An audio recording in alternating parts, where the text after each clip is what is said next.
अच्छा, उसी समय नारद जी पहुंच गए जो है कैलाश पर्वत पर पार्वती मैया के पास। नारद जी ने जाकर के मैया से कहा कि माता जी परिवार में सब कुशल मंगल तो है। माता जी ने कहा कि नारद जी हमारे परिवार में सब चकाचक है, एकदम कुशल मंगल। बोले संसार वालों के परिवार में दुख हो सकता है, लेकिन हमारे परिवार में सब एकदम मस्त है। क्यों? क्योंकि हमारे जो पति हैं, हमारे पति इतने अच्छे हैं कि अपने हृदय की सारी बात वो हमसे बता देते हैं। हमसे कभी हमारे पति कोई बात छुपाते नहीं और कोई बात छुपाएंगे नहीं। जब सारी बात पति पत्नी से कह देगा तो फिर जो है झगड़ा किस बात का होगा, बवाल किस बात का होगा। हमारे परिवार में तो आनंद ही आनंद है, क्योंकि हमारे भोलेनाथ इतने अच्छे हैं कि हृदय की सारी बात हमको बता देते हैं। नारद जी ने कहा अच्छा, ये तो असंभव है, क्योंकि अपने जीवन के सारे रहस्यों को ना कोई स्त्री अपने पति को बताती है और ना कोई पति अपनी स्त्री को अपने जीवन के सारे रहस्य को बताता है। इतने लोग बैठे हैं, कोई लोग हृदय पे हाथ रख करके कह दो कि हाँ मैंने अपने जीवन के हर एक रहस्य को अपनी पत्नी को बताया है, या स्त्रियां कह दें कि मैंने अपने जीवन के हर एक रहस्य को अपने पति को बताया है। असंभव है। नारद जी ने कहा मां सच में बताते हैं? पार्वती मैया ने कहा हाँ, अरे यहाँ तक कि जो गुरु मंत्र लिया जाता है वो किसी को बताया नहीं जाता है। और मेरे भोलेनाथ तो हमसे इतना प्रेम करते हैं, इतना प्रेम करते हैं महाराज, अपने जो गुरु मंत्र लिए हैं वो गुरु मंत्र भी हमको बता दिया है। और तो और इतना इतना प्रेम करते हैं कि कितनी माला वो आज जप किए हैं वो भी बता देते हैं हमसे। फिर झगड़ा होने का कोई सवाल नहीं पैदा होता। नारद जी ने कहा माता जी सच? बोले हाँ। नारद जी ने कहा अच्छा, फिर तो आपको ये बात जरूर पता होगी कि भोलेनाथ जो नरमुंड पहन करके रखते हैं, नरमुंडों को अपने हृदय से लगा के रखते हैं, ये नरमुंड किसके हैं? अब मैया का मुंह लटक गया। बोले बाबा ने आज तक सब कुछ बताया, भोलेनाथ ने ये राज तो बताया ही नहीं कि ये नरमुंड किसके हैं, किसको हृदय से लगा करके रखते हैं। नारद जी ने कहा क्या हुआ? नहीं बताया भोलेनाथ ने। बोले नहीं आज तक नहीं बताया। नारद जी ने कहा ऐसे न जाने कितने राज छिपा करके रखे होंगे और आपको झूठे में लगता है बड़ा प्रेम करते हैं भोलेनाथ। खाक प्रेम करते हैं, इतने दिनों से नरमुंड चिपका के रखे, आज तक बताया किसके मुंड है? अच्छा, इतना कह के नारद जी निकले वहां से और निकलते निकलते भोले बाबा से कहते गए, बोले बाबा माता जी अंदर आपका इंतजार कर रही हैं। भोलेनाथ ने कहा तुम अंदर से होके आए हो तो माता जी जरूर इंतजार करेंगी, चल रहा हूं। भोलेनाथ पहुंचे, मैया मुंह फुला करके बैठी थी पार्वती मैया। भोलेनाथ ने कहा देवी क्या हुआ? रोज आने पे जल पिलाती थी, सेवा करती थी, आज क्या हो गया? मैया ने कहा प्रभु आप तो बात ही मत करो, आप जो है अच्छे नहीं है। भोलेनाथ ने कहा हुआ क्या? बोले नहीं आप बात ही मत करो, आप ऊपर से देखने में बड़े गोरे गोरे हो, लेकिन अंदर के आप उतने ही काले हो। जितने आप ऊपर से गोरे हो ना, उतने ही आप अंदर से काले हो। भोलेनाथ जितना गोरा संसार में कोई है नहीं। भोलेनाथ कितने गोरे हैं पता है? कपूर जानते हो ना, जो आरती करते हो, जितना गोरा कपूर है उतने ही गोरे हमारे भोलेनाथ हैं। हम लोग गाते हैं ना कि कर्पूर गौरम करुणावतारम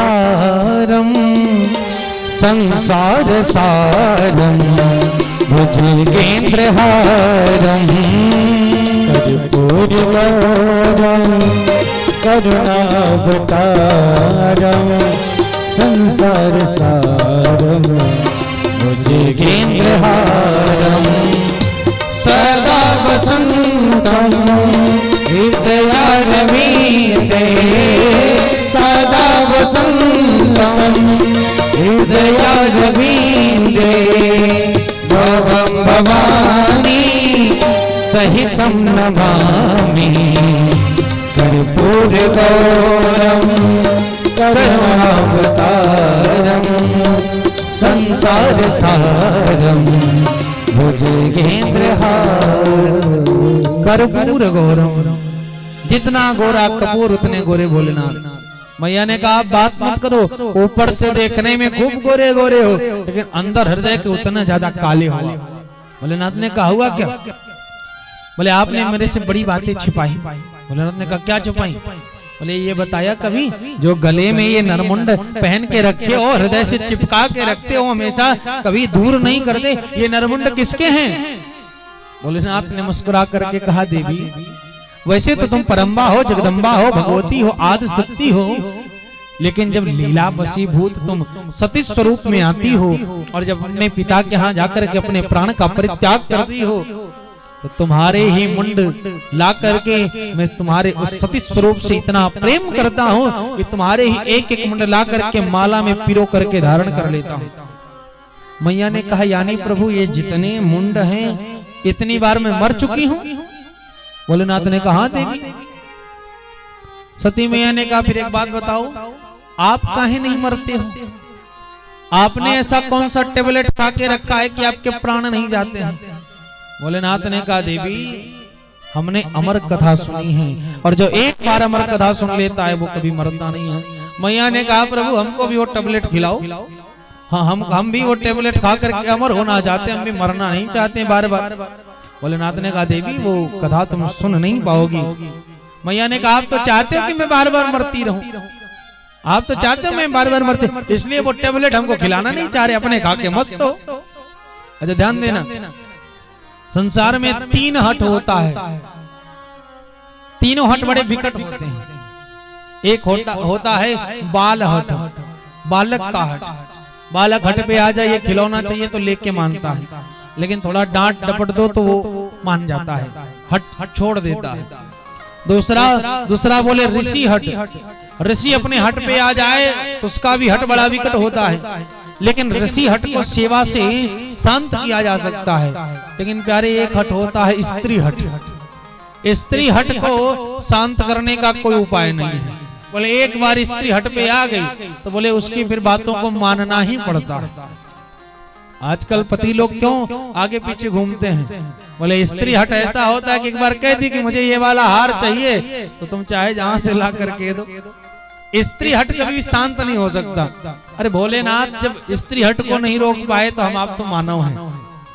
पार्वती मैया ने कहा प्रभु मुझे भी अमर कथा सुननी है। बोले सुन नहीं पाओगी। बोले नहीं आप तो चाहते हो कि मैं बार बार मरती रहूं, मुझे सुनाओ।